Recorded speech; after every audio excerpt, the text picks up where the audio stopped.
Kalau ditanya apa pengalaman yang berkesan sekali selama saya jadi agen asuransi, sebetulnya buahnya, teman-teman. Tapi ada satu yang berkesan sekali dalam hidup saya sampai saat ini yang saya terus kenang, bahwa pada pagi hari, suatu hari ada nasabah saya menelpon saya. Hanya satu kalimat, Eli, Cici nggak kuat. Langsung saya kaget sekali gitu. Kenapa? Saya langsung halo, nggak ada suara. Saya langsung banting setir saya, mobil saya ke rumahnya. Ternyata sudah pingsan. Saya langsung bawa cepet-cepet ke UGD. Akhirnya dokter bilang, you apanya? Saya agen asuransinya. Kenapa dok? Saya bilang, untung you cepet selamatin. Karena ini sudah drop HB5, udah pucat nasabah saya. Akhirnya dicek pendarahan dalam dan di dalam kandungannya ada polip banyak sekali, itu pecah gitu.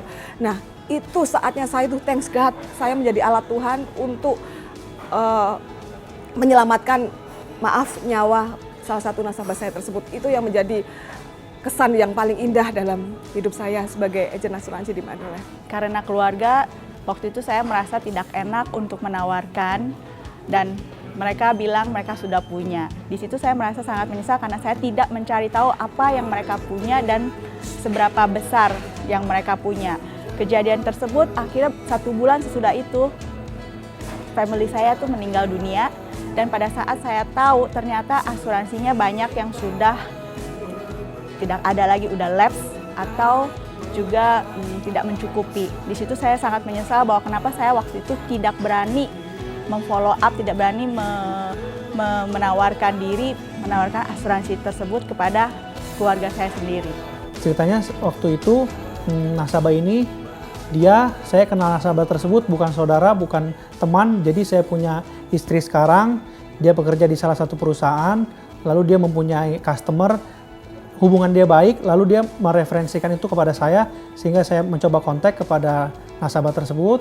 Setelah dia join, berjalan 1 tahun 4 bulan, tanpa saya mengerti alasannya kenapa, nasabah tersebut secara langsung dia berkata bahwa dia pengen stop. Nasabah itu boleh nggak atau nggak pikirkan kembali gitu, alasannya apa? Karena asuransi itu punya manfaat yang jauh lebih besar dari yang premi yang ibu bayarkan.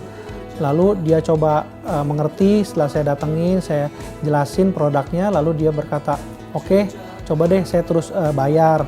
Tapi yang mungkin dulu dia bayar tahunan, saya kasih solusi untuk bayar bulanan. Setelah dia bayar bulanan, lalu dia bayarkan preminya, dan setelah dia bertemu saya itu 3 bulan atau 4 bulan kemudian, tiba-tiba resiko tertanggung, terjadi sakit, dan ternyata sakit itu membuat dia meninggal dunia. Dia telepon saya untuk saya datang ke rumah dia. Setelah saya datang, saya nggak tahu kenapa saya diajak ke kuburan, itu mamanya. Lalu dia bilang, "Mah, di sebelah saya ada agen asuransi yang waktu itu menahan atau menyuruh saya untuk mempertahankan asuransi tersebut, dan sampai akhirnya impian mama yang dulu pengen punya kopi atau restoran tercapai." Di situ saya merasa, wah, itu jadi semangat buat saya, dan saya terus motivasi saya itu untuk terus bahwa asuransi itu adalah menolong orang. Ya, saya dalam waktu 3 bulan harus menunjukkan suatu prestasi yang saya kerjanya kaki jadi kepala, kepala jadi kaki. Ya, saya kerja dari pagi hingga malam hari baru sampai di rumah untuk mencapai goal yang saya sudah impikan dari pertama kali saya masuk ke agensi. Karena